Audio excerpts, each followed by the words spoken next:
তাহলে শুরু করা যায়, ওটা নিয়ে পরে কথা বলবো। হুম।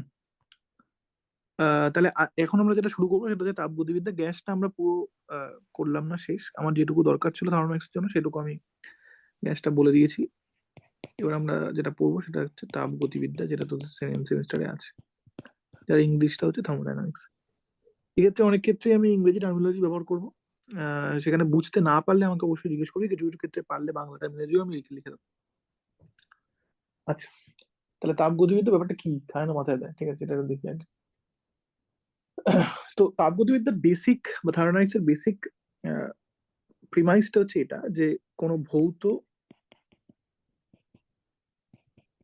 বা রাসায়নিক প্রক্রিয়ায়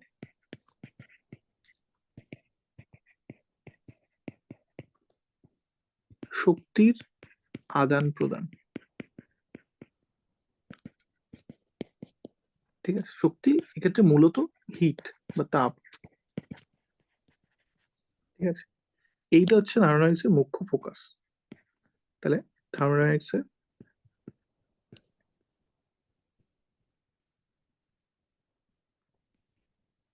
মুখ্য ফোকাস হচ্ছে এখানে, এটা নিয়ে, ঠিক আছে। থার্মোডাইনামিক্স কোথায় কোথায় অ্যাপ্লাই করা যায়, কোথায় কোথায় করা যায় না, সেটা যদি একটু ভাবার চেষ্টা করি, তাহলে অ্যাপ্লিকেবিলিটি, কোথায় কোথায় এটাকে অ্যাপ্লাই করা যায়, অ্যাপ্লিকেবিলিটি। থার্মোডাইনামিক্স অ্যাপ্লাই করা যায় যে যে সিস্টেমে, তাকে একটা অর্থে বলে থার্মোডায়নামিক সিস্টেম, ঠিক আছে। তাকে সেটা লিখি, তারপর বলছি কি ধরনের সিস্টেমকে থার্মোডায়নামিক সিস্টেম বলবো। থার্মোডায়নামিক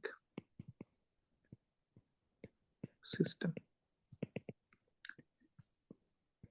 এর বৈশিষ্ট্য কি হতে হবে, নাম্বার অফ পার্টিকেল ওই সিস্টেমে, তাহলে নাম্বার অফ পার্টিকেল মানে কণার সংখ্যা, সে অণু হোক পরমাণু হোক যা খুশি হোক, নাম্বার অফ পার্টিকেল, যেটাকে আমি এন দিয়ে রিপ্রেজেন্ট করবো, ক্যাপিটাল এন, সেটা টেন্স টু ইনফিনিটি হতে হবে, ঠিক আছে। টেন্স টু ইনফিনিটি মানে কি, একটা দুটো সিস্টেম অফ পার্টিকেল যেখানে ধর 10টা আছে 20টা আছে সেরকম ক্ষেত্রে হবে না। যেখানে নাম্বার অফ পার্টিকেল অসংখ্য আছে, প্রায় অসংখ্য, মানে ধরো অ্যাভোগাড্রো সংখ্যার কাছাকাছি 10⁻23, সেই ধরনের সিস্টেমকে, মানে সেই ধরনের সিস্টেমকে মানে এটা থাকতে হবে থার্মোডাইনামিক সিস্টেমে। এবং সেসবের ক্ষেত্রেই আমি থার্মোডাইনামিক্স অ্যাপ্লাই করতে পারবো, বা থার্মোডাইনামিক্স এর প্রিন্সিপাল বা নীতি অ্যাপ্লাই করতে পারবো, ঠিক আছে। ভলিউম অফ দ্য সিস্টেম, সিস্টেমের আয়তন, ভলিউম অফ দ্য সিস্টেম,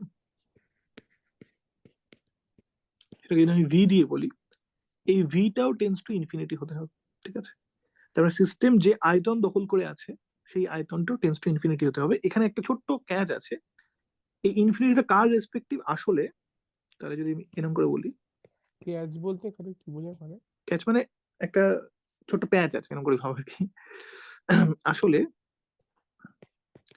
একটি পার্টিকেলের আয়তন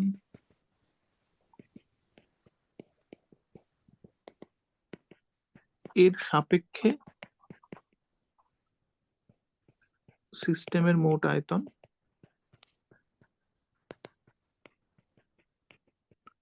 অসীম হতে হবে। মানে এমন নয় যে সিস্টেমটাকে খুব বড় হতে হবে, মূল ব্যাপারটা হচ্ছে সিস্টেম যাদের দিয়ে তৈরি তাদের যে আয়তন, তার সাপেক্ষে সিস্টেমের আয়তনকে অসীম হতে হবে, অনেক বেশি হতে হবে। মানে ধর সিস্টেম অনুপরমাণু যদি তৈরি হয়, অনুপরমাণুর আয়তন কোন রেঞ্জে হয়, 10⁻27 মিটার কিউব, ওই রেঞ্জে হয়, ঠিক আছে। তার সাপেক্ষে সিস্টেমের আয়তনকে অনেক বড় হতে হবে। বোঝা গেছে না বোঝা যায়নি? আরেকবার বললে ভালো হয়। মানে বলতে চাইছি যে যখন আমি বলছি যে ভলিউম অফ দ্য সিস্টেম বা আয়তনটাকে অসীম হতে হবে, তার মানে হচ্ছে কার সাপেক্ষে অসীম হতে হবে, সিস্টেম যাদের দিয়ে তৈরি, যে যে ছোট ছোট ছোট কণা দিয়ে তৈরি হয়, মানে ছোট বড় যা খুশি হোক, যে কণা দিয়েই তৈরি হোক, তাদের একটা কণার যে আয়তন তার সাপেক্ষে সিস্টেমের আয়তনকে অনেক বেশি হতে হবে। মানে যদি সিস্টেম অনুপরমাণু তৈরি হয়, ঠিক আছে, তাহলে অনেকগুলো অনুপরমাণু ধরতে পারে এমন আয়তন হতে হবে। যদি সিস্টেম আচ্ছা, কোনো স্বাভাবিক ক্লাসিক্যাল বল দিয়ে তৈরি হয়, যে খেলার বল দিয়ে তৈরি, তাহলে সিস্টেমকে হয়তো লাইক 10 তলা বাড়ির সমান হতে হবে, ঠিক আছে। আর আমাকে যে আয়তন মাপতে হবে কিসের সাপেক্ষে মাপতে হবে, সিস্টেম যাদের দিয়ে তৈরি তাদের আয়তনের সাপেক্ষে সিস্টেমের আয়তনকে অনেক বেশি হতে হবে, ঠিক আছে, বুঝে গেছে। হ্যাঁ। হ্যাঁ, কিন্তু কিন্তু পার্টিকেল ডেনসিটি বা কণার ঘনত্ব। কণার ঘনত্ব মানে কি, কতগুলো কণা আছে ভাগ কত আয়তনে আছে, ঠিক আছে। কণা ঘনত্ব যেটাকে স্মল এন দিয়ে অনেক সময় রিপ্রেজেন্ট করে, যেটা হচ্ছে মোট কণা ভাগ মোট আয়তন, সেইটাকে কিন্তু ফাইনাইট বা সসীম হতে হবে।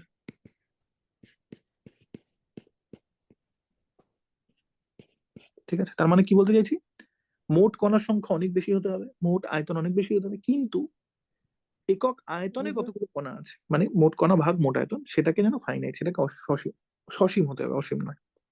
মানে এই এটা ধরনের সম্ভব সিস্টেম একক আয়তনে এটা সসীম কিন্তু কেন এটাকে সম্ভব, অসীম কেন সম্ভব না? আরে এইটাও যদি খুব বড় হয়, এইটাও যদি খুব বড় হয়, তাহলে দুটো ভাগ করলে সেটা ছোট হতে পারে না? দুটোই আমি ইনফিনিট না, দুটো ভাগ করলে ছোট হবে না। না, আর ইনফাইনাইট, আমি তো বললাম যে ইনফাইনাইটের মানেটা এখানে কি সেটা বুঝতে হবে না, যে মানে অনেক বেশি। অ্যাভোগাড্রো সংখ্যাটা কি ইনফিনিটি? ইনফিনিটি তো নয়, কিন্তু প্র্যাকটিক্যালি ইনফিনিটি ওটা। 10⁻23 মানে অনেক বড়, অনেক বেশি, কয়েক কোটি কোটি কোটি কোটি কোটি। ইনফাইনাইট তাহলে সবসময় ফাইনাইটই হবে। হ্যাঁ, সেটা তো বলছি, ফাইনাইটই হবে সবসময়। তো এই ধরনের সিস্টেমকে বলছে থার্মোডাইনামিক সিস্টেম। থার্মো, ফাইনাইট বলতে ইনফিনিট থেকে কম হলেই ফাইনাইট নাকি? শোনা যাচ্ছে না, একটু জোরে বল। ইনফিনিট থেকে কম হলেই তো ফাইনাইট। হ্যাঁ বটেই, থার্মোডাইনামিক সিস্টেম, ঠিক আছে। আর কি, থার্মোডাইনামিক্স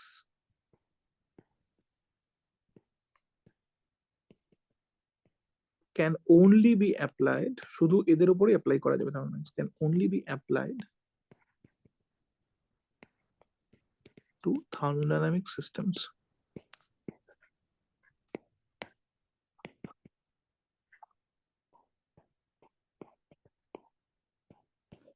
আচ্ছা, এটা থেকে এটা ভাবার কিন্তু কোনো কারণ নেই যে আচ্ছা তাহলে ছোট সিস্টেমে থার্মোডাইনামিক্স অ্যাপ্লাই করা যাবে না, বড় সিস্টেমে করা যাবে না, এরকম ব্যাপার নয়। আমি আবারই বললাম, ছোট বা বড় এটা মাপতে হবে ও যে জিনিস দিয়ে তৈরি তার সাপেক্ষে ওটা ছোট না বড়, ঠিক আছে। মানে আমি যদি হুম। একটা কোষের সাপেক্ষে ভাবি, একটা কোষও কিন্তু থার্মোডাইনামিক্স অ্যাপ্লাই করা যাবে, কেন যাবে? কারণ একটা কোষ যে জিনিসগুলো দিয়ে তৈরি তার সাপেক্ষে কোষের আয়তন অনেক বড়। কোষের আয়তন এমনি ছোট হতে পারে, কিন্তু কোষ ফাইনালি কি দিয়ে তৈরি, কিছু অনুপরমাণু দিয়ে তৈরি, তার সাপেক্ষে কিন্তু কোষের আয়তন অনেক বেশি। ফলে কোষও থার্মোডাইনামিক্স অ্যাপ্লাই করা যাবে। আবার একটা বিরাট বড় গ্যালাক্সি, তাতেও কিন্তু থার্মোডাইনামিক্স অ্যাপ্লাই করা যাবে। তাহলে থার্মোডাইনামিক্স এর অ্যাপ্লিকেবিলিটি এইটা দেখে মনে হতে পারে যে আচ্ছা তাহলে মানে সব জায়গায় করা যাবে না, না, অনেক জায়গায় করা যাবে, শুধু এই প্রিন্সিপাল গুলো বা এই ক্রাইটেরিয়া গুলো ম্যাচ করতে হবে, তাহলেই হবে। কিন্তু যদি বলি যে একটা বাক্সে বা একটা ছোট জায়গায় দুটো গ্যাসের অণু আছে, সেখানে কি থার্মোডাইনামিক্স অ্যাপ্লাই করা যাবে? না, যাবে না, সেখানে থার্মোডাইনামিক্স অ্যাপ্লাই করা যাবে না। তাহলে বোঝা যাচ্ছে থার্মোডাইনামিক্স অ্যাপ্লিকেবিলিটি কোথায় থাকতে পারে আর কোথায় থাকতে পারে না, সেটা পরিষ্কার হচ্ছে। হুম। তাহলে অনেক সময় কিন্তু এরকম লোকে ভুল করে যে আচ্ছা কোষের এই ক্ষেত্রে তো অ্যাপ্লাই করা যাবে না। থার্মোডাইনামিক সিস্টেম বলতে ওইটাই। হ্যাঁ, যারা এই ক্রাইটেরিয়া গুলো ফলো করে তাদেরকে হুম। থার্মোডাইনামিক সিস্টেম বলে, ঠিক আছে। হুম। তাহলে অনেকে যেন ভুল করে যে এটা ছোট সিস্টেমে বোধহয় থার্মোডাইনামিক্স অ্যাপ্লাই করা যাবে না, না, ওরকম কোনো ব্যাপার নেই, ছোট সিস্টেমে করা যাবে না, বড় সিস্টেমে করা যাবে। যে সিস্টেমে অসংখ্য, প্রায় অসংখ্য সংখ্যক কণা রয়েছে, যে সিস্টেমের আয়তন একটা কণার আয়তনের সাপেক্ষে অসংখ্য বেশি, সেই রকম সিস্টেমই করা যাবে, সিস্টেম যত ছোটই হোক যত বড়ই হোক, ঠিক আছে। হুম। আচ্ছা, বেশ, তাহলে থার্মোডাইনামিক্স অ্যাপ্লিকেবিলিটি বুঝে গেছি। এবার আমরা বেসিক টার্মিনোলজি গুলো নিয়ে আলোচনা করি। বেসিক টার্মিনোলজি মানে একটা বিদ্যা শেখার আগে তার যে বেসিক টার্ম গুলো সেটা আমাকে বুঝে নিতে হবে। টার্মিনোলজি,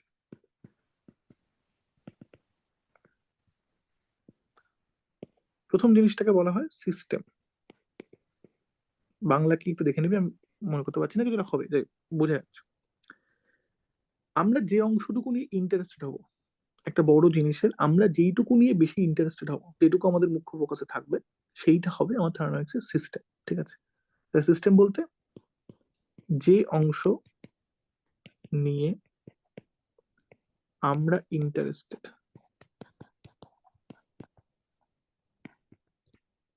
বা বা যে অংশের ধর্ম নিয়ে আমরা ইন্টারেস্টেড, ঠিক আছে, যে অংশের ধর্ম বা ধর্মের পরিবর্তন, যা খুশি বল,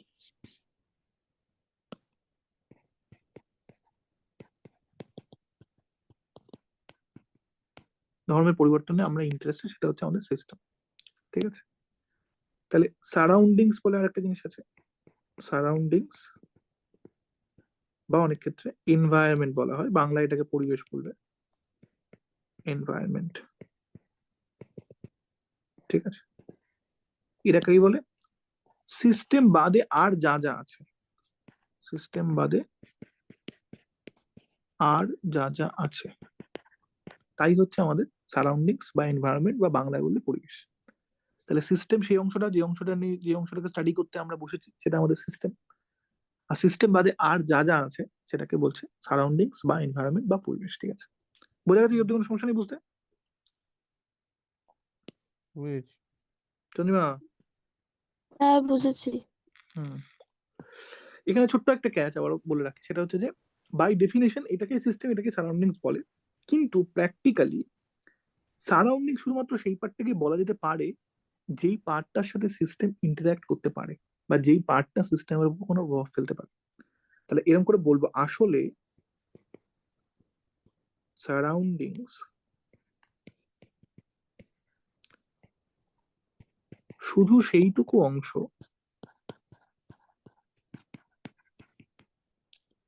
যা সিস্টেমের বাইরে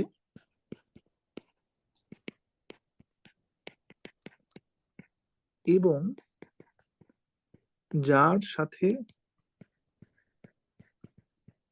সিস্টেমের আন্তঃক্রিয়া বা ইংলিশে বললে এটাকে বলবে ইন্টারঅ্যাকশন, ইন্টারঅ্যাকশন সম্ভব। তার মানে ধর আমি একটা বাজি ফাটালাম, সেই বাজির আলোটা অনেক দূর থেকে দেখা গেল, শব্দটা অনেক দূর থেকে শোনা গেল। তাহলে যত অবধি ধর বাজিটা আমার সিস্টেম, তাহলে যত অবধি ওই বাজির আলো বা শব্দ বা অন্য কোনো কিছু পৌঁছলো সেইটুকু আসলে আমার সারাউন্ডিংস। যদিও বাই ডেফিনেশন এটা বলা হয় যে বাজি বাদে আর যা যা আছে সবটা আমার সারাউন্ডিং, তা নয়। প্র্যাকটিক্যালি দেখতে গেলে দেখা যাবে যে ওই বাজি বাদে, মানে বাজিটা ফাটালাম আমি, ওই বাজি বাদে বাজির প্রভাবটুকু যতটুকু ইম্প্যাক্ট শব্দটা আছে। ইম্প্যাক্ট যত অব্দি পৌঁছলো বা অন্য কোনো কিছু বাজিকে যতটা সম্ভব ইম্প্যাক্ট করতে পারে।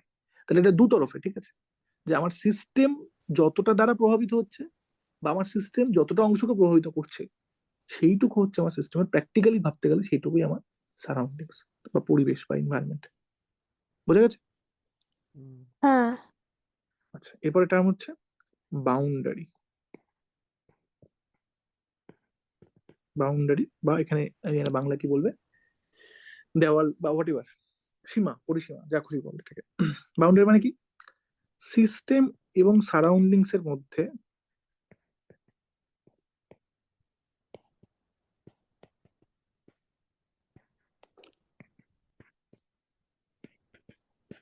যে ফিজিক্যাল বা ইমাজিনারি, মানে কাল্পনিক তল রয়েছে তাকে বাউন্ডারি বলে। মানে আমি একটা পাত্রে অক্সিজেন গ্যাস নিয়ে শুরু করেছি, তাহলে পাত্রের দেওয়ালটা আমার বাউন্ডারি। ঠিক আছে, আমি একটা চিপসের প্যাকেট কিনেছি, ঠিক আছে, যদি চিপসটা আমার সিস্টেম হয় তাহলে চিপসের প্যাকেটের যে অংশটা সেটা হচ্ছে আমার বাউন্ডারি। আচ্ছা, এই বাউন্ডারি সবসময় এরকম ফিজিক্যাল বাউন্ডারি হতেই হবে যে একটা দেওয়াল বা একটা কোনো কিছুর বা কাগজ দিয়ে ঘেরা একটা কাগজটা এরকম এরকম হতে হবে, এরকম বাউন্ডারিটা আমি চাইলে ইম্প্রোভাইজ করতে পারি এরকম। হ্যাঁ করতে পারি, আসছে তাতে।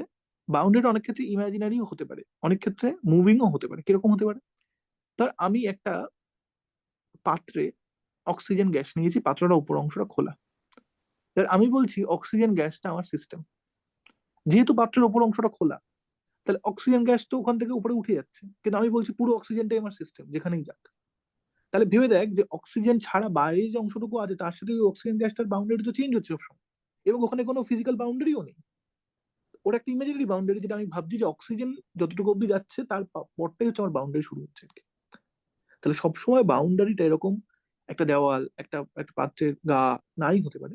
বাউন্ডারিটা একটা ইমাজিনারি বা একটা কাল্পনিক তল হতে পারে, যেটা আমার সিস্টেম আর সারাউন্ডিংস বা পরিবেশ থেকে সেপারেট করে রাখছে। বোঝাচ্ছে না? বোঝাচ্ছে না?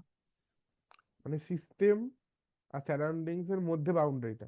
হ্যাঁ, হ্যাঁ, সিস্টেম আর সারাউন্ডিংস কে যে জিনিসটা পৃথক করে রাখছে বা যদি পৃথক করে নাও রাখে, যে যে যে সেই বুঝতে পরিসীমাটা, পেরেছি। সেটা হচ্ছে বুঝছি, বাউন্ডারি। মানে সিস্টেম তারপরে মানে সেটা বাউন্ডারি ফিজিক্যাল তারপরে নাও হতে পারে। নাও হতে পারে। আমরা মূলত যেসব নিয়ে কথা বলবো সেটা সেক্ষেত্রে ফিজিক্যাল বাউন্ডারি থাকবে, কিন্তু কনসেপচুয়ালি বলে রাখি ওটা কিন্তু কাল্পনিক তলও হতে পারে একটা। ঠিক আছে, আচ্ছা। আচ্ছা বেশ। তারপরে হচ্ছে ইউনিভার্স। ইউনিভার্স ইউনিভার্স কি না, সিস্টেম প্লাস সারাউন্ডিংস। মানে খুব শর্টে লিখছি, এগুলো কিন্তু সংখ্যা ভঙ্গা বইয়ে পাবি তোরা। আমি জাস্ট বোঝানোর মতো করে লিখে এগোচ্ছি। তাহলে সিস্টেম আর সারাউন্ডিংস পুরোটা নিয়ে যে জিনিসটা তৈরি সেটা হচ্ছে ইউনিভার্স। তাহলে যদি আমি সারাউন্ডিংস এর এই প্রথম সংজ্ঞাটা দিয়ে চলি, যে সিস্টেম ছাড়া আর যা যা আছে তাহলে সেটা আমার ইউনিভার্স, সরি সিস্টেম ছাড়া আর যা যা আছে সেটা আমার সারাউন্ডিংস, তাহলে ইউনিভার্স বলতে বোঝায় পুরো ইউনিভার্সটা, যা যা এই মহাবিশ্বে যা যা আছে সবটা ইউনিভার্স। কিন্তু যদি আমি সারাউন্ডিংস এর এই ডেফিনেশন নিয়ে চলি, যে সিস্টেম যার সাথে ইন্টারঅ্যাক্ট করছে বা যে সিস্টেমের সাথে ইন্টারঅ্যাক্ট করছে সেইটুকু আমার আমার পরিবেশ, তাহলে কিন্তু ইউনিভার্স বলতে পুরো ইউনিভার্স বোঝাচ্ছে না। সেক্ষেত্রে সিস্টেম এবং সিস্টেম আর যা যা দ্বারা ইন্টারঅ্যাক্ট হচ্ছে বা ইন্টারাকশন করছে সেইটুকু আমার ইউনিভার্স। তুই যেভাবে খুশি দেখতে পারিস, তোর ইচ্ছা। মূল কথা হচ্ছে সিস্টেম এবং সারাউন্ডিংস মিলিয়ে ইউনিভার্স। সারাউন্ডিংসটাকে তুই এই ডেফিনেশন দিয়ে দেখবি নাকি এই ডেফিনেশন দিয়ে দেখবি, সেটা তোর উপর নির্ভর করছে। খুব একটা কিছু পার্থক্য হয় না তাতে, খুব একটা কেন, কিছুই পার্থক্য হয় না তাতে। ঠিক আছে, এই ডেফিনেশন দিয়ে সারাউন্ডিংস কে দেখলে পুরো মহাবিশ্বটা ইউনিভার্স হবে। এই ডেফিনেশনটা দিয়ে দেখলে আমি যেইটুকু কাজ করছি এবং সেইটুকু কাজের প্রভাব যেটুকু পড়ছে সেইটা আমার ইউনিভার্স হবে। বুঝতে পারছিস কি বলতে চাইছি আমি? কিন্তু এখানে তাহলে সেরকম কেন পার্থক্য কম হবে? দুটোর মধ্যে তো অনেকটা ডিফারেন্স আছে। হ্যাঁ, অনেকটা ডিফারেন্স হচ্ছে, কিন্তু তুই ভেবে দেখ না, যে যেটুকু অংশ দ্বারা সিস্টেম প্রভাবিত নয় বা যেটুকু অংশকে সিস্টেম প্রভাবিত করছে না, সেইটুকু অংশের কোনো রোল কিন্তু আমার মধ্যে নেই। ওটা থাকলো কি থাকলো না তাতে কোনো কিছু পার্থক্য হয়ে যাবে না। হ্যাঁ, ডেফিনেশনে পার্থক্য হবে, কিন্তু বাদ বাকি প্রসেসে কিছু পার্থক্য হবে না। এই মহাবিশ্বের কোনো একটা কোনায় কোনো একজন ব্যক্তি রয়েছে যার সাথে তোর কোনো রকম কোনো ইম্প্যাক্ট নেই যদি ধরে নিই, তাহলে সেই ব্যক্তিটাকে আমি ক্যালকুলেশনে ধরলাম না, তাতে ক্যালকুলেশনে কোনো পার্থক্য হবে না, ডেফিনেশনে পার্থক্য হবে। কথা হ্যাঁ, বুঝতে হ্যাঁ। বলতে চাইছি? ফলে প্র্যাকটিক্যালি কোনো পার্থক্য নেই, ডেফিনেশনে পার্থক্য আছে, প্র্যাকটিক্যালি কোনো পার্থক্য নেই। আচ্ছা। বেশ, কিরে বোঝা গেছে তো? কোনো প্রশ্ন নেই তো আশা করি? এই একটা প্রশ্ন আমি বলছি, আর কিছু আছে টার্মিনোলজিতে? মানে বেসিক টার্মিনোলজিতে বাইরে কিছু নেই, কেন বল? বলছি এটা একটা গ্রাফ বা ছবির মাধ্যমে একটু বুঝিয়ে দেবে জাস্ট। তাহলে যদি এরকম করে ভাবি যে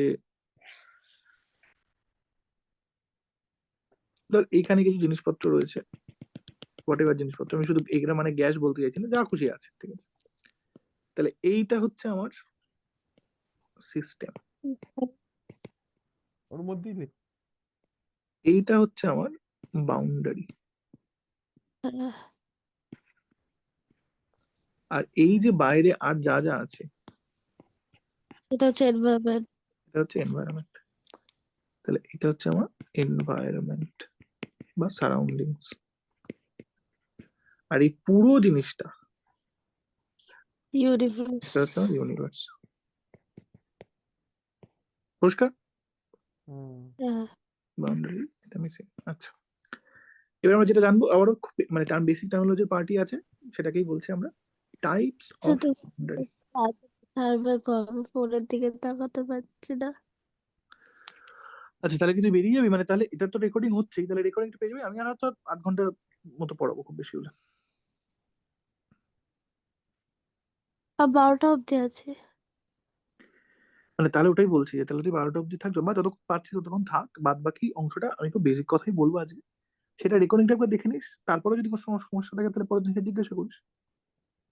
ঠিক আছে। ঠিক আছে, হুম। Types of boundary.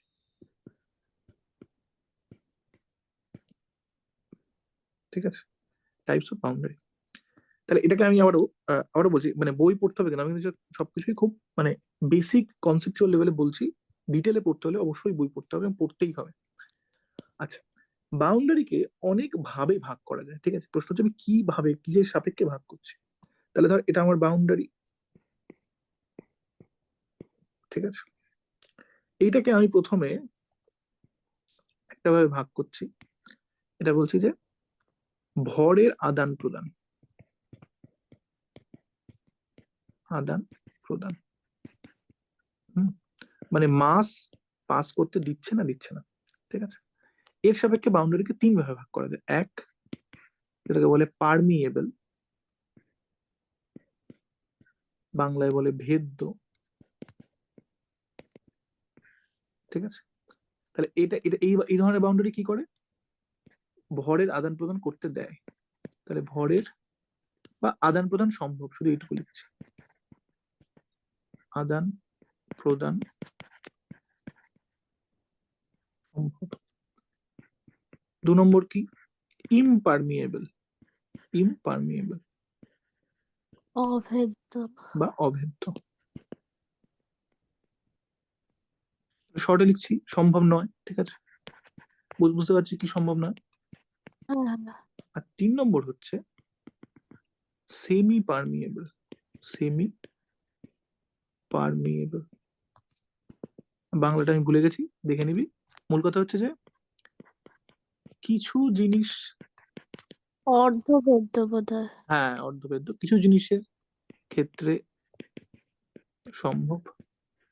যেমন ধর সেল ওয়াল, আমরা জানি কি যে কোষের যে প্রাচীর হয় সেটা কিছু জিনিসকে ঢুকতে দেয়, কিছু জিনিসকে ঢুকতে দেয় না। তাহলে এই ধরনের পর্দাকে কি বলবো?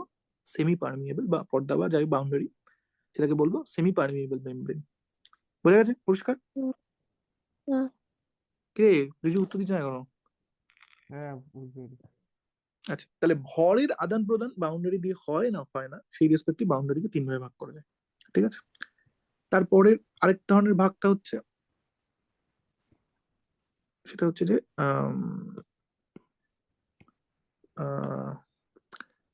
ফিজিক্যাল মুভমেন্ট, ফিজিক্যাল মুভমেন্ট মানে বাউন্ডারি কি নড়াচড়া করতে পারে না নড়াচড়া করতে পারে না, ঠিক আছে?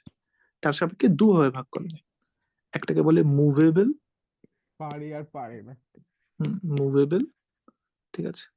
আর একটাকে বলে ইমমুভেবল বা রিজিড, ইমমুভেবল এই রিজিড অর বলতে কি বোঝায় তো, মানে রিজিড। একদম যদি ভালোভাবে বলি। রিজিড মানে যে নিজের অবস্থান থেকে সরছে না, সেটা রিজিড। তাহলে মুভেবল মানে কি? নড়াচড়া করতে পারে। আর এটা হচ্ছে নড়াচড়া করতে পারে না, ঠিক আছে? এক জায়গায় ফিক্সড, ফিক্সড রয়েছে। তাহলে এটা হচ্ছে ফিজিক্যাল মুভমেন্ট, সম্ভব না সম্ভব না। আর একটা ভাগ হচ্ছে, আরেকভাবে ভাগ করার উপায় হচ্ছে শক্তির আদান প্রদান এর সাপেক্ষে। শক্তি না, তবে তাপের আদান প্রদান বলাটা হইল, তাপের আদান প্রদান, তাপের আদান প্রদানের সাপেক্ষে।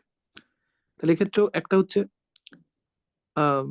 ডায়াথার্মাল, বাংলা আমি জানি না, দেখে নিস, ডায়াথার্মাল ওয়াল। আরেকটা হচ্ছে অ্যাডায়াবেটিক ওয়াল। ডায়াথার্মাল ওয়ালে তাপ আদান প্রদান হতে পারে যদি এরকম দেওয়াল থাকে,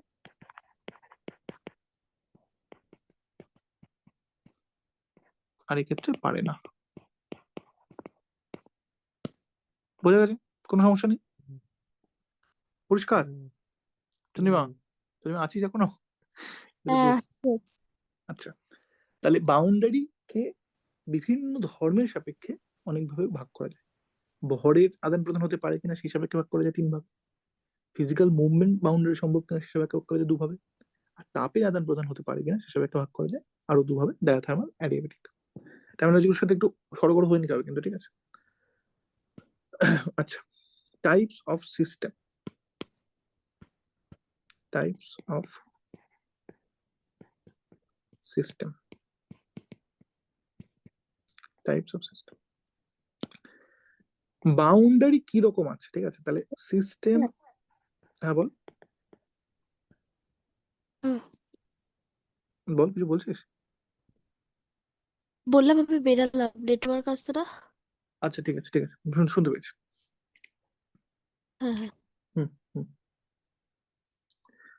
তাহলে টাইপস অফ সিস্টেম মানে সিস্টেম এবং এনভায়রনমেন্টের মধ্যে, এনভায়রনমেন্টের মধ্যে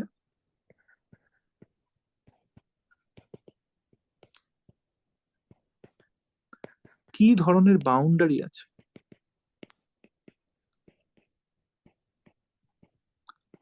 বাউন্ডারি আছে তার উপর ভিত্তি করে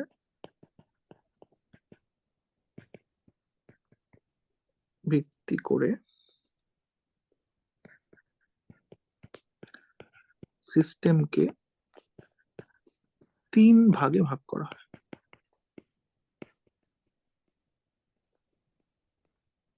ঠিক আছে, কি কি এই 3 ভাগ? 1 নম্বর হচ্ছে আইসোলেটেড সিস্টেম। আইসোলেটেড সিস্টেম কাকে বলে? আইসোলেটেড সিস্টেম যে সিস্টেম তার এনভায়রনমেন্টের সাথে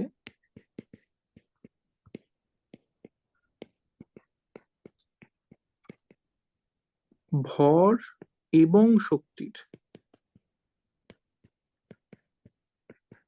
কোনো আদান প্রদান করে না।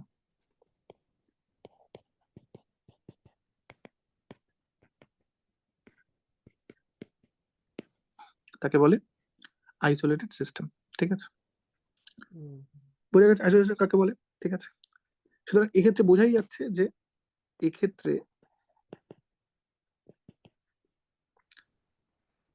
এনভায়রনমেন্ট সিস্টেমের কোনো রকম ইন্টারাকশন নেই। এনভায়রনমেন্ট এর সাথে সিস্টেমের কোনো রকম ইন্টারাকশন নেই।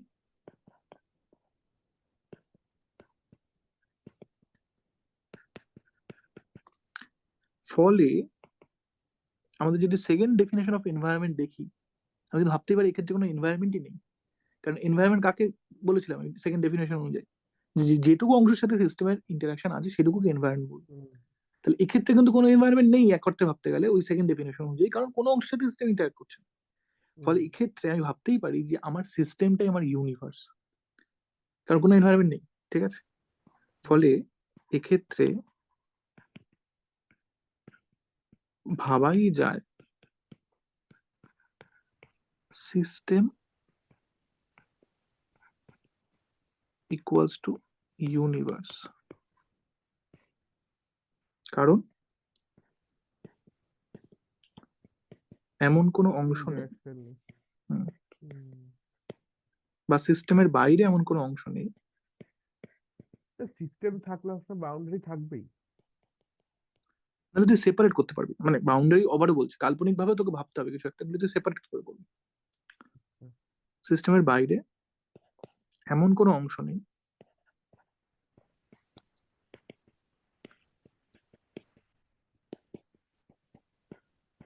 যার সাথে সিস্টেম ইন্টারঅ্যাক্ট করছে।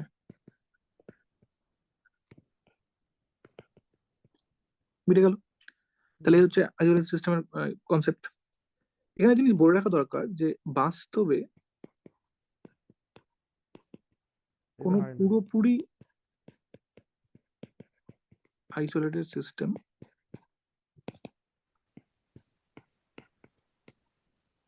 পাওয়া যায় না। হুম, বাস্তবে কোনো পুরোপুরি আইসোলেটেড সিস্টেম পাওয়া যায় না। ঠিক আছে, প্র্যাকটিক্যালি বা প্র্যাকটিক্যাল উদাহরণ যদি দিতে হয় যেটা মোটামুটি আইসোলেটেড, তার উদাহরণ কি হতে পারে? ধর একটা থার্মোফ্লাক্স, আমরা যে জিনিসগুলোতে রাখি যেখানে অনেকক্ষণ গরম থাকে, সেটাকে আমি ভাবতে পারি যে এটা একটা মোটামুটি প্র্যাকটিক্যাল আইসোলেটেড সিস্টেম যার সাথে বাইরের অংশের প্রায় কোনো কিছুরই কোনো আদান প্রদান হচ্ছে না। তাহলে এটা কিন্তু আবারও বলছি, এটা আইডিয়াল আইসোলেটেড সিস্টেম নয়, কিন্তু যে একেবারে আদর্শ আইসোলেটেড সিস্টেম এটাই, ঠিক আছে, তা নয়।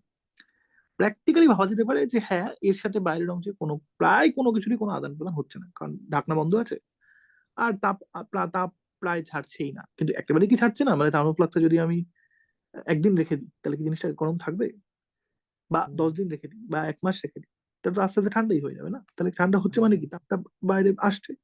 কিন্তু এত হুম, স্লো হচ্ছে ভাবতে পারি প্র্যাকটিক্যালি ওটা আমার আইসোলেটেড সিস্টেম, অলমোস্ট আইসোলেটেড হুম। সিস্টেম। ঠিক আছে, একটাই আইসোলেটেড সিস্টেমের উদাহরণ হতে পারে। ঠিক আছে, একমাত্র কিন্তু পুরোপুরি, থার্মোডাইনামিক্স এখানে টাইম রিলেটেড কিছু নেই। না থার্মোডাইনামিক্স জেনারেলি আমরা টাইমের রেসপেক্ট মাপি না। আমরা থার্মোডাইনামিক্স তখনই ব্যবহার করি যখন জেনারেলি, তখনই ব্যবহার করি যখন সিস্টেম নিজের সামনে চলে এসছে। ঠিক আছে, তাহলে একমাত্র পুরোপুরি আইসোলেটেড সিস্টেমের উদাহরণ হচ্ছে সিস্টেমের উদাহরণ আমাদের মহাবিশ্ব। আমাদের মহাবিশ্বটাকেই আমি যদি আমার সিস্টেম ভেবে নিই, ঠিক আছে, তাহলে তো ভাবতেই পারি যে ওই মহাবিশ্ব তো কারোর সাথে ইন্টারঅ্যাক্ট করছে না। যদি তাই হয়, যদি প্যারালাল ইউনিভার্সের কনসেপ্ট না থাকে, তাহলে তাহলে এটা পুরোপুরি আইসোলেটেড সিস্টেম। মানে আমি পুরো জিনিসটাকেই সিস্টেম বলে নিচ্ছি, তাহলে মিটে গেল, আর কারোর সাথে কোনো ইন্টারাকশন নেই। ঠিক আছে, তাহলে একমাত্র পুরোপুরি আইসোলেটেড সিস্টেমের উদাহরণ কিন্তু আমাদের মহাবিশ্ব, আর কোনো আইডিয়াল আইসোলেটেড সিস্টেম এক্সিস্ট করে না। বুঝে গেছে? আচ্ছা, এরপরের উদাহরণ হচ্ছে ক্লোজ সিস্টেম। আচ্ছা, ক্লোজ সিস্টেম।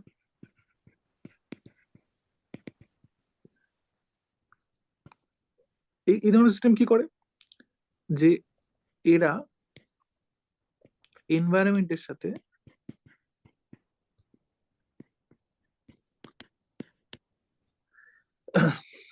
শক্তির আদান প্রদান করে,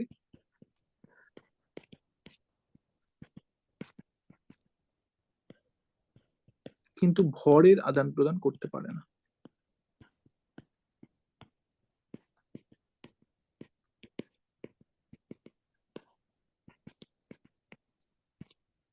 বুঝে গেছে?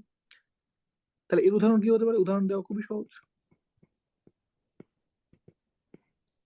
সেটা হচ্ছে, ধর টাইট করে আটকানো জলের বোতল, ঠিক আছে, বা একটা আইডিয়াল জলের বোতল যদি এরকম করে বলি,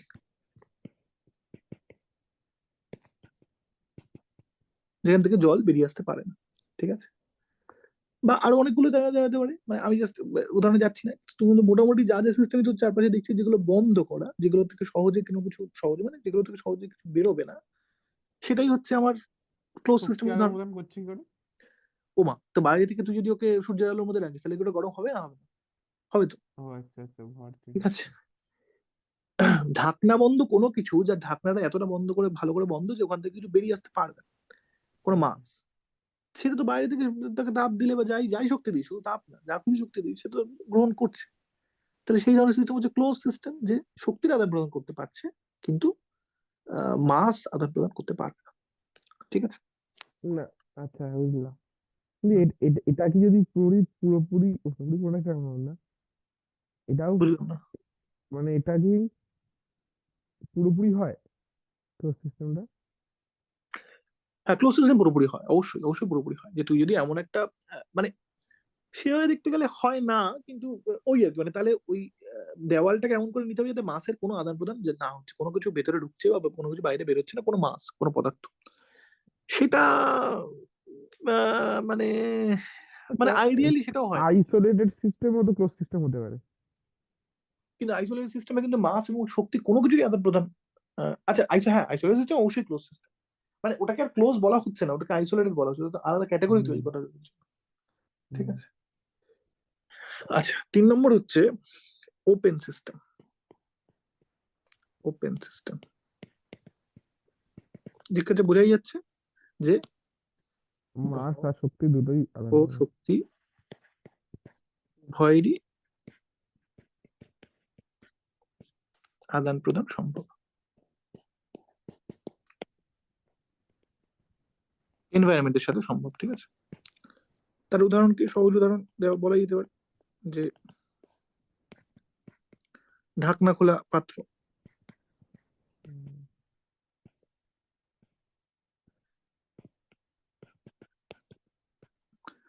তাহলে একটা বললাম আইসোলেটেড সিস্টেম, যে ভর আর শক্তির কোনো কিছুই আদান প্রদান করতে দেয় না সিস্টেমকে এনভায়রনমেন্টের সাথে। 2 নম্বর বললাম ক্লোজ সিস্টেম, যে শক্তির আদান প্রদান করতে দেয়, ভরের আদান প্রদান করতে দেয় না। 3 নম্বর বললাম ওপেন সিস্টেম, যার ক্ষেত্রে শক্তির ভর দুটোরই আদান প্রদান সম্ভব। ঠিক আছে, এখানে একটা প্রশ্ন আসতেই পারে যে এরকম কি সিস্টেম হতে পারে যে ভরের আদান প্রদান করতে পারে কিন্তু শক্তির আদান প্রদান করতে পারে না? কারণ আমরা তো এরকম কোনো কিছু পড়িনি, আমরা বলেছি যে ভরের আদান প্রদান করতে পারে না কিন্তু শক্তির আদান প্রদান করতে পারে, সেটাকে ক্লোজ সিস্টেম বলেছি।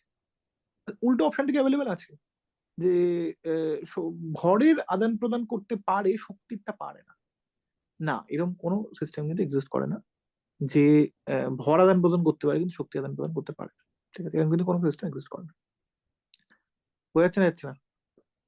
আচ্ছা, আচ্ছা, তাহলে এবার ভাবা যাক কিছু জিনিস, যে তাহলে যদি এরকম করে প্রশ্ন করে যে আইসোলেটেড সিস্টেমের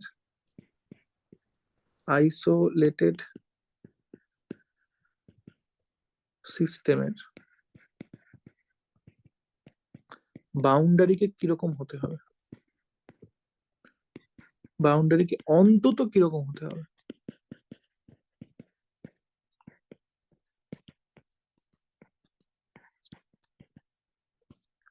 বল কিরকম হতে হবে? যদি আমি ওই বাউন্ডারি ডেফিনেশনে যাই বা বাউন্ডারি প্রকার ভেদে যাই, আইসোলেটেড সিস্টেমের বাউন্ডারি কি পারমিয়েবল হতে পারবে? না, না, কারণ পারমিয়েবলের মাসে আদান প্রদান সেমি পারমিয়েবল হতে হবে। Semi permeable. ও তাহলে আইসোলেট তো ও আচ্ছা, কিছু ঢুকবে না তো, হ্যাঁ, তাহলে তাহলে ইমপারমিয়েবল হতে হবে। ইমপারমিয়েবল। ঠিক আছে। হ্যাঁ আচ্ছা, হ্যাঁ কোনো বাউন্ডারি যখন মুভ করে যায় তখন তাপের আদান প্রদান সম্ভব হয় না, কিন্তু আরেক ধরনের কার্য হয় যেটাকে ভলিউম চেঞ্জের ফলে একটা কার্য হয়, যেটা আমরা পরে পড়বো। সেই ধরনের শক্তির আদান প্রদান হতে পারে কিন্তু। তাহলে আইসোলেশনের বাউন্ডারি কি ইমুভেবল হতে হবে বা রিজিড হতে হবে। ঠিক আছে, ইমপারমিয়েবল হতে হবে, ইমুভেবল হতে হবে। ডায়াথার্মাল হতে হবে কি? ডায়াথার্মাল মানে তাপের আদান প্রদান হতে পারে না, ডায়াথার্মালও না, হতে পারবে তার না, হবে অ্যাডিয়াবেটিক না, হতে হবে। ঠিক আছে, অ্যাডিয়াবেটিক হবে না। শুধু অ্যাডিয়াবেটিক না, অ্যাডিয়াবেটিক ছাড়াও আরো যে কোনো রকম শক্তির আদান প্রদান সেটাও যেন না হয়, সেটাও খেয়াল রাখতে হবে। ঠিক আছে, তাহলে অন্তত অ্যাডিয়াবেটিক হতে হবে যাতে কোনো রকম তাপের আদান প্রদান না হয় এনভায়রনমেন্টের সাথে, ইমুভেবল হতে হবে যাতে কোনো রকম অন্য রকমের কার্য না আদান প্রদান হতে পারে বা শক্তির আদান প্রদান না হতে পারে, আর ইমপারমিয়েবল হতে হবে। ঠিক আছে, তাহলে ইমপারমিয়েবল হতে হবে, হুম। ইমুভেবল হতে হবে,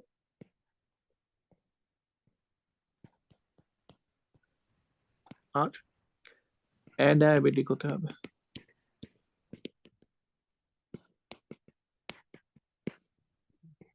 এবং অন্য কোনো শক্তিও যাতে ট্রান্সফার না হয়।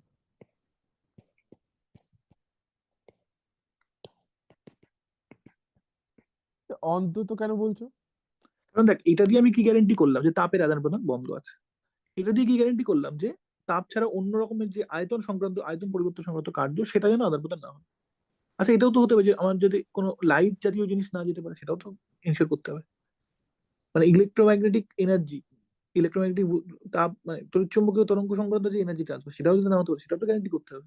এটার মধ্যে সেটা ধরা হ্যাঁ নেই এর মধ্যে কিছু। তাহলে ওই জন্যই বলে দিচ্ছি আরেকটা ব্ল্যাঙ্কেট টার্ম, যে অন্য কোনো রকম শক্তি যাতে ট্রান্সফার না হয় এমন হতে হবে। হুম। আচ্ছা, একই রকম ভাবে তাহলে ক্লোজ সিস্টেমের বাউন্ডারি কিরকম হতে হবে? ক্লোজ সিস্টেম শক্তি এর ট্রান্সফার কিন্তু ভর হবে না, হ্যাঁ, তাহলে প্রথম কথা, একেও কিন্তু ইমপারমিয়েবলই হতে হবে। ঠিক আছে, সেমি হ্যাঁ, কারণ পারমিয়েবল ওখানে হলেও হবে না, সেই বাইবেলে পারমিয়েবল ভর হলেও হবে না। ভর হয়ে যেত, ভর হয়ে যেত। হ্যাঁ হ্যাঁ, ইমপারমিয়েবল হতে হবে। হ্যাঁ ঠিক আছে, তাহলে বাদ বাকি ওটা আহ, আহ, আহ, শক্তির আদান প্রদান সম্ভব, সেটা হতেই পারে, মানে আর বাদ বাকি যা কিছু হতে পারে। ঠিক আছে, ডায়াবেটিক হতে হ্যাঁ পারে, ডায়াবেটিক হতে পারে। কারণ হ্যাঁ শক্তি মানে শুধু তাপ না, ধর তাপ ট্রান্সফার হচ্ছে না কিন্তু অন্য শক্তি ট্রান্সফার হচ্ছে, হুম বাদ বাকি কিছু বলা যাবে না। ঠিক আছে, হুম ইমপারমিয়েবল হতে হবে, বাদ বাকি যা কিছু হতে পারে। হুম হুম। বাদ বাকি যা খুশি কেন বলছি বুঝতে পারছিস তো? হ্যাঁ যে হ্যাঁ। হতেই পারে যে ডায়াবেটিক কিন্তু অন্যভাবে শক্তি ট্রান্সফার হচ্ছে। ঠিক আছে, ওখানে তো অ্যাডাবিট গুলো শুধু তাপের কথা বলেছে।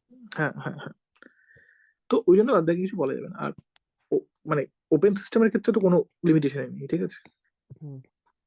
ওপেন সিস্টেমের বাউন্ডারি নো এর উপর লিমিটেশন। কোনো লিমিটেশন নেই। ঠিক আছে, হ্যাঁ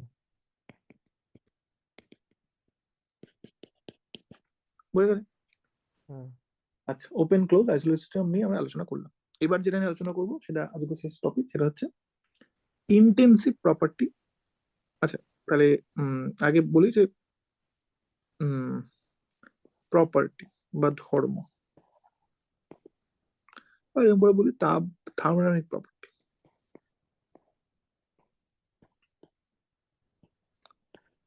thermodynamic properties,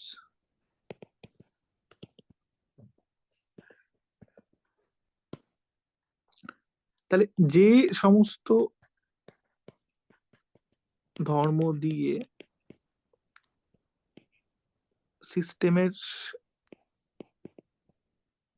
thermodynamic state, thermodynamic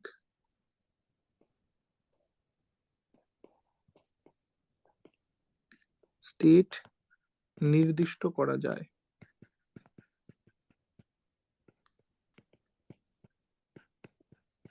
তাকেই বলে থার্মোডাইনামিক প্রপার্টি। এই থার্মোডাইনামিক স্টেট ব্যাপারটা কি, এটা এখন ডিটেলে বলা সম্ভব না, ওটা আপাতত অ্যাবস্ট্রাক্ট ভাবে ওটাকে দেখতে সিস্টেমের হবে। লিখুন। সিস্টেম এর থার্মোডাইনামিক স্টেট নির্দিষ্ট করা যায়, ঠিক আছে।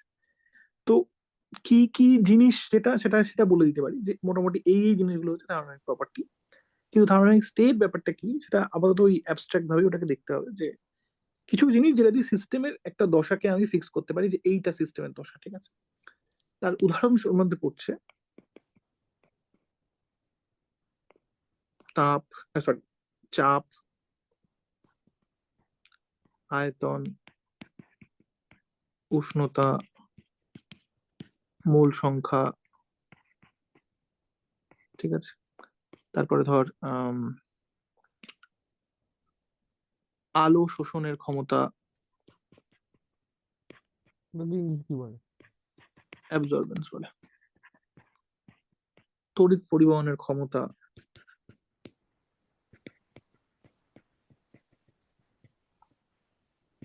এরকম আরো অনেকগুলো জিনিস হতে পারে, ঠিক আছে।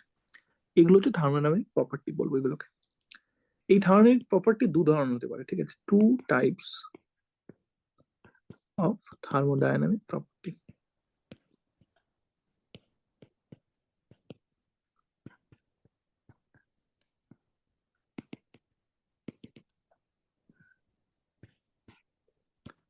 একটা টাইপকে বলবো ইন্টেন্সিভ প্রপার্টি, ইন্টেন্সিভ প্রপার্টিজ। আরেকটাকে বলবো এক্সটেন্সিভ প্রপার্টিজ।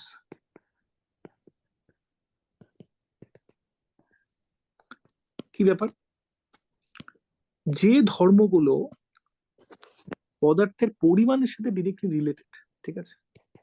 তাহলে এখানে বলি পদার্থের পরিমাণের সাথে ডিরেক্টলি রিলেটেড,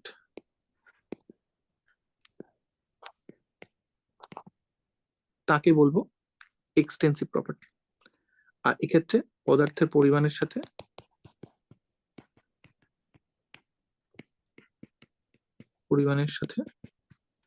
ডিরেক্টলি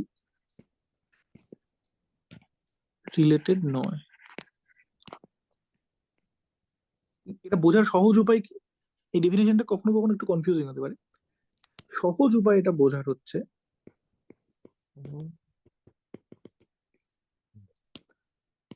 যদি আমার সিস্টেমকে আমি দুটি অংশে ভেঙে নিই,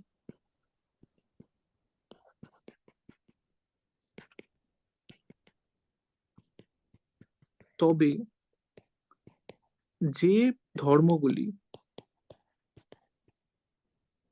অর্ধেক হয়ে যাবে, বা দুটি সমান অংশে ভেঙে নিয়ম করে বলা হলো, অর্ধেক হয়ে যাবে,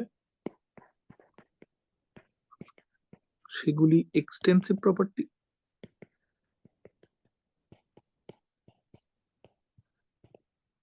আর যেগুলি একই থাকবে,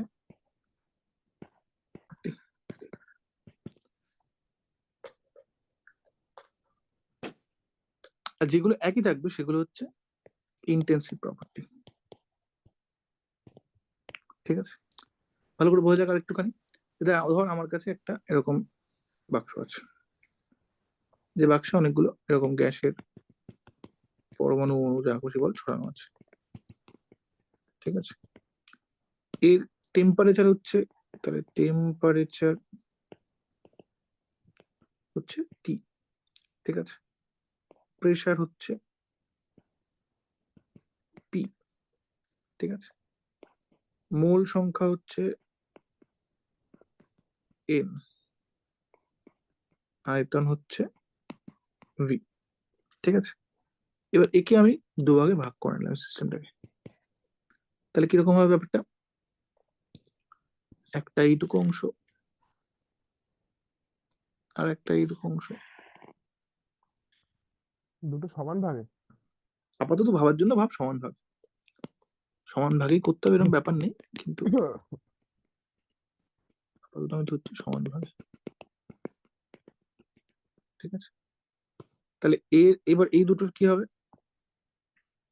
যদি আমি ভাবার চেষ্টা করি যে টেম্পারেচার এই প্রপার্টি গুলো কিভাবে চেঞ্জ হবে, তাহলে ভাগ করার পর এদের টেম্পারেচার কি একই থাকবে?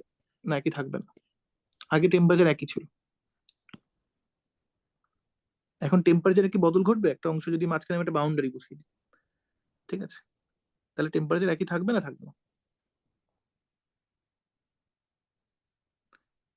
থাকবে। মানে টেম্পারেচার বদল হওয়ার তো কোনো কারণ নেই, কারণ আছে কি, ধর আমি না, ধর আমি আমি সেটাই তো বলছি, হ্যাঁ। সেপারেট করি না, আমি জাস্ট একটা ওই গ্যাসের ওখানেও দেখলাম বাউন্ডারি তো, তাই বসিয়ে দিই। থাকবে না। হ্যাঁ, তাহলে আমি ধর একটা বাউন্ডারি বসিয়ে দিয়েছি জাস্ট, হ্যাঁ। ঠিক আছে, আমি এটাকে আরো হুম। স্পষ্ট করে দিই। তাহলে এই অংশের টেম্পারেচার কোনো পরিবর্তন হওয়ার কোনো কারণ নেই। প্রেশার, প্রেশারও পরিবর্তন হওয়ার কোনো সেরকম কারণ নেই, কিন্তু পরিবর্তন হবে মাঝখানে না। একটা বাউন্ডারি দিয়েছি, ঠিক আছে, হুম। তাহলে প্রেশার এখনো পি। মোল সংখ্যা, মোল সংখ্যা পরিবর্তন, তাহলে এটা n/2 হয়ে যাবে, আর আয়তন, আয়তন v/2 হয়ে যাবে। আয়তনও পরিবর্তন হয়ে যাবে। একই রকম ভাবে এই অংশের টেম্পারেচার টি, এই অংশের প্রেশারও পি থাকবে, মোল সংখ্যা পরিবর্তন হয়ে যাবে, আয়তনও পরিবর্তন হয়ে যাবে। তাহলে এক্ষেত্রে সুতরাং টেম্পারেচার, প্রেশার এইগুলো হচ্ছে ইন্টেন্সিভ প্রপার্টি, ইন্টেন্সিভ প্রপার্টি। আর মোল সংখ্যা, ভলিউম, এগুলো হচ্ছে এক্সটেন্সিভ প্রপার্টি। হুম। তাহলে ওইখানটা একটুখানি যেখানে লিখেছো একটু নামাও। হুম। ওখানে অর্ধেক হয়ে যাবে, এটা তো না লিখেছে, ধর্মগুলি কমে যাবে বা বলছি বেড়ে যাবে, বলছি এটা লেখা বলছি আছে। বলছি বলছি আসলে এটা ওরকম করে বলা উচিত, মানে প্রপার ডেফিনেশন হচ্ছে যে যে ধর্মগুলি প্রপোর্শনাল টু, ভেদ সম্পর্কে আছে, নাম্বার অফ পার্টিকেল, আচ্ছা, সেগুলো হচ্ছে ইন্টেন্সিভ পাবো। এক্সটেন্সিভ। ও আচ্ছা, পার্টিকেল আছে, হ্যাঁ হ্যাঁ। আর যে ধর্মগুলি নট রিলেটেড টু, ঠিক আছে, not related. Not related to number of particle, সেগুলো হচ্ছে ইন্টেন্সিভ। তাহলে বল, মাস কি হবে, ভর কি হবে, ইন্টেন্সিভ না এটার সাথে রিলেটেড, তাহলে এক্সটেন্সিভ হবে। এক্সটেন্সিভ হবে? একই রকম ভাবে ডেন্সিটি কি হবে, ঘনত্ব কি হবে? ডেন্সিটিও রিলেটেড, তাহলে এক্সটেন্সিভ কি করে ডেন্সিটি রিলেটেড হয়? আমি তো একক ভরে হবে। করে নিচ্ছি, তাই না? আমি একটু ছোট লোহার টুকরো নিচ্ছি বা একটা বড় লোহার টুকরো নিচ্ছি, তার ঘনত্ব কি আলাদা হবে? ঘনত্ব আচ্ছা, তো একই হবে। আয়তনের ভর। তাহলে ইন্টেন্সিভ। যে কনফিউশনটা তৈরি হচ্ছে, সেটা এই জন্য তৈরি হচ্ছে, সেটা বলে নি, বললেই পরিষ্কার হবে যে আসছি আর কি। 1 নম্বর পয়েন্ট, আচ্ছা, ওই ডেন্সিটিটা একবার একটু বলো। মানে ঘনত্ব, আমি একটা ছোট লোহার টুকরো ঘনত্ব নিচ্ছি নাকি একটা বড় লোহার দণ্ডের ঘনত্ব নিচ্ছি? যদি দুটোই একই লোহা হয়, তাহলে তার ঘনত্ব কি আলাদা হবে? ঘনত্ব তো একই হবে। কেন একই হচ্ছে? তার কারণ হচ্ছে আমি এখানে মাস বাই আয়তন করছি, মাসটাও এক্সটেন্সিভ, আয়তনটাও এক্সটেন্সিভ। দুটো এক্সটেন্সিভ জিনিসকে যখন আমি ভাগ করে দিচ্ছি, তখন ওই পার্টিকেলের উপর ডিপেন্ডেন্সটা কেটে যাচ্ছে, সেই জন্য আচ্ছা ওটা আচ্ছা ইন্ডিপেন্ডেন্ট অফ পার্টিকেল নাম্বার হয়ে যাচ্ছে। বুঝতে পেরেছি আচ্ছা কি বলতে চাইছি? আচ্ছা। তাহলে যেটা গুরুত্বপূর্ণ সেটা হচ্ছে আমরা সব সময়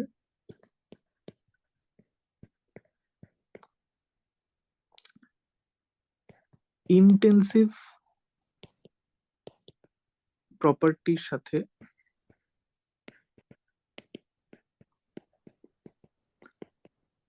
ইন্টেন্সিভ প্রপার্টির এরই যোগ বা বিয়োগ করতে পারবো,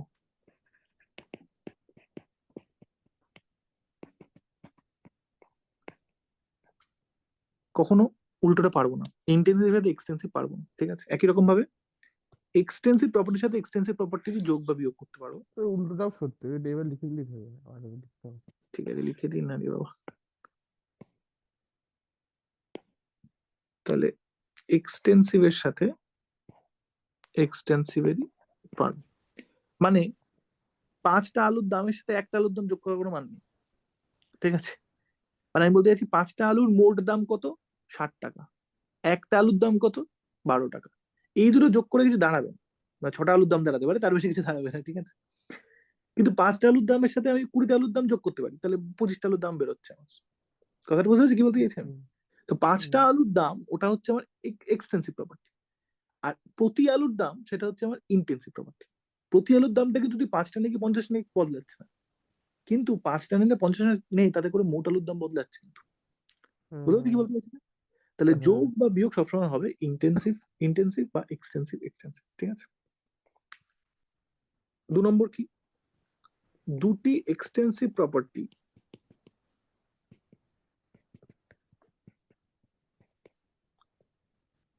প্রপার্টিকে ভাগ করলে ইন্টেন্সিভ প্রপার্টি পাবো। ইন্টেন্সিভ, এই ঘনত্ব।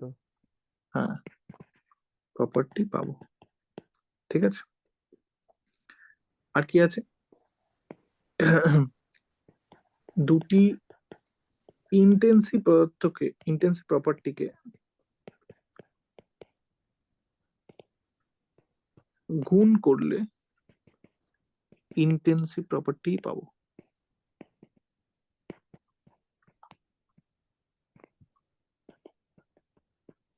তার উদাহরণ ভাবা যাক একটুখানি।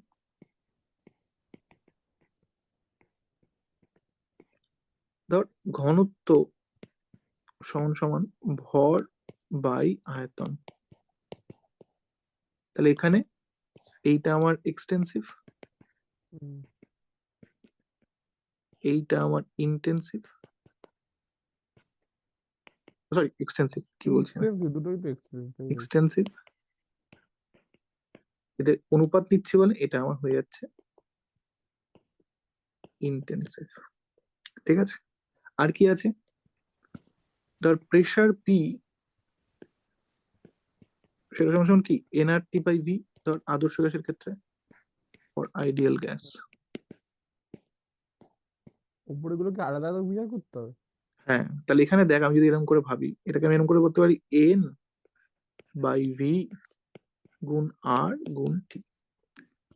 তাহলে এইটা আমার, এই দুটোই আমার কি হচ্ছে এই দুটো, এটা দুটো এক্সটেন্সিভ, মিলে গিয়ে ইন্টেন্সিভ হয়ে যাবে। হ্যাঁ। তাহলে এই পুরো জিনিসটা আমার ক্ষেত্রে কি হচ্ছে ইন্টেন্সিভ। এটা তো ধ্রুবক, আর ওটাও এটাও ইন্টেন্সিভ। ইন্টেন্সিভ, তাই জন্য প্রেসারটা কি হচ্ছে, তাই ইন্টেন্সিভ। Pressure intensive. তাহলে বোঝা গেছে। তাহলে সহজ উপায় বোঝার যদি বিচার করতে হয়, তাহলে সহজ উপায় এটাই যে আমি একটা বাউন্ডারি দিয়ে দিচ্ছি বা ভাগ করে দিচ্ছি দুভাগে, তাহলে আমার কোন প্রপার্টি গুলো চেঞ্জ হচ্ছে কোন প্রপার্টি গুলো চেঞ্জ হচ্ছে না। বুঝতে পেরেছিস? হুম, এইটা বিচার করে অনেকগুলো সূত্র বার করে নেওয়া সম্ভব, কিন্তু যে এই জিনিসগুলো যদি মাথায় রাখা যায় যে কখনোই দুটো ইন্টেন্সিভ প্রপার্টি এক্সটেন্সিভ প্রপার্টি যোগ বা বিয়োগ হবে না, ইন্টেন্সিভ সাথে এক্সটেন্সিভ যোগ বা বিয়োগ হবে না। হ্যাঁ, হ্যাঁ। এইগুলোকে খেয়াল রেখে কিন্তু অনেকগুলো রিলেশন যেটা তুই অর্ধেক জানিস অর্ধেক জানিস না, বিচার করে নেওয়া যায় যে আচ্ছা এটা তো এক্সটেন্সিভ হতে হবে, কিন্তু ডান দিকে তো সবগুলো ইন্টেন্সিভ আছে, তার মানে একটা কোনো পার্টিকেল নাম্বার বা মাস একটা কিছু গুণ করতে হবে তার সাথে। বুঝতে পেরেছিস? আচ্ছা এখানে আরেকটা জিনিস বলে রাখি, সেটা হচ্ছে ইন্টেন্সিভ আর এক্সটেন্সিভ গুণ করলে কিন্তু এক্সটেন্সিভ পাবো, ওটা বলে দিই এখানে। আহ,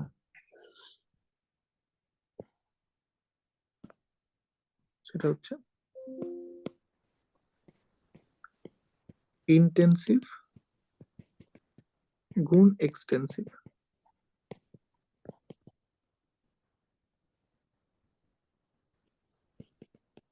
কেন? কারণ এখানে মাস ডিপেন্ডেন্স আছে, এটাতে মাস ডিপেন্ডেন্স নেই, তাহলে গুণ করে হুম, নিলে পার্টিকেল নাম্বার ডিপেন্ডেন্স থেকে যাবে। তার একটা হুম, উদাহরণ এখান থেকে ভাবতে পারি যে ভর সমান সমান ঘনত্ব গুণ আয়তন, হুম, ওটা হুম। ইন্টেন্সিভ আয়তনটা এক্সটেন্সিভ, তাহলে জিনিসটা এক্সটেন্সিভ হয়ে যাবে। বুঝে গেছে?